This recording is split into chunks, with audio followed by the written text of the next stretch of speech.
ഇവർ മിനിറ്റുകൾക്കുള്ളിൽ സ്ഥാനാർത്ഥിയെ പ്രഖ്യാപിച്ചു. ആരൊക്കെ പ്രഖ്യാപിച്ച്? ഒന്ന് ഫസൽ വധക്കേസിലെ പ്രതിയെ, രണ്ട് പെരിയ കൊലവിളി കേസിലെ പ്രതിയെ, ഭരണഘടന നിന്ന് നടത്തിയ കേസിലെ പ്രതിയെ, ബന്ധു നിയമന കേസിലെ പ്രതിയെ, രക്തസാക്ഷി ഫണ്ട് തട്ടിയെടുത്ത MLA, അതുപോലെ പ്രവാസി വ്യവസായിയുടെ മരണത്തിന് കാരണക്കാരനായിട്ടുള്ള ആള്, അതുപോലെ ജെട്ടി കട്ടവനെ വരെ സ്ഥാനാർത്ഥിയാക്കാൻ നോക്കുകയാണ്. സ്വർണ്ണം കട്ടവന് കൂട്ടുനിന്ന ആളെ സ്ഥാനാർത്ഥിയാക്കി പ്രഖ്യാപിച്ചു.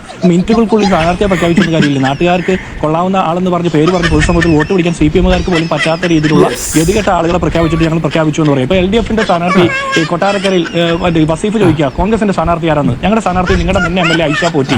നിങ്ങളുടെ സ്ഥാനാർത്ഥി ആരാ? ഉമ്മൻചാണ്ടിക്കെതിരെ സരിതയുടെ കത്തിന്റെ നീളം കൂട്ടി ആക്ഷേപം നേരിട്ട് അവസാനത്തെ ഭാര്യ കടന്നു ചെല്ലുമ്പോൾ സ്വന്തം മുറിയിൽ വലിയ ഗതാഗത കുരുക്ക് സൃഷ്ടിച്ച് ഭാര്യയോട് രാത്രി വിളിച്ച് മാപ്പ് പറഞ്ഞ് ഇപ്പോഴും മന്ത്രിസ്ഥാനത്ത് തുടരുന്ന ഗണേശൻ. അപ്പോൾ ഞങ്ങളുടെ സ്ഥാനാർത്ഥികളുടെ മെറിറ്റ് ഇളക്കാൻ നിങ്ങളായിട്ടില്ല. അടുത്ത രാഷ്ട്രീയ വിഷയങ്ങൾ പറയാൻ കോൺഗ്രസിന് നേരമില്ലല്ലോ എന്നാണ് സജീവൻ സാർ പറയുന്നത്. ഞങ്ങൾ രാഷ്ട്രീയ വിഷയങ്ങൾ പറഞ്ഞു തന്നെയാണ് പഞ്ചായത്ത് ഇലക്ഷൻ, പാർലമെന്റ് ഇലക്ഷൻ, ഉപതെരഞ്ഞെടുപ്പൊക്കെ ജയിച്ചത്. ഞങ്ങൾക്ക് വേണ്ടി നിങ്ങളല്ലല്ലോ പറഞ്ഞത്. ഇതൊക്കെയാണ് LDF-ന്റെ ഗുണഗണങ്ങൾ എന്നാണ് അദ്ദേഹം പറഞ്ഞു വെക്കുന്നത്. എന്നൊക്കെ കൂടുതൽ അദ്ദേഹത്തിന് ഇതിനെക്കുറിച്ച് അറിയാം. അതുകൊണ്ട് ഞാൻ കൂടുതൽ അഭിപ്രായമൊന്നും പറയത്തില്ല. നിങ്ങൾക്ക് അതിനൊക്കെ കൂടുതൽ അറിയാം. കൊള്ളാം. കിട്ടേണ്ടത് കിട്ടിക്കഴിഞ്ഞ് ഇവർ പോകത്തുള്ളൂ. അതൊരു ചടങ്ങ് തന്നെയാണ്.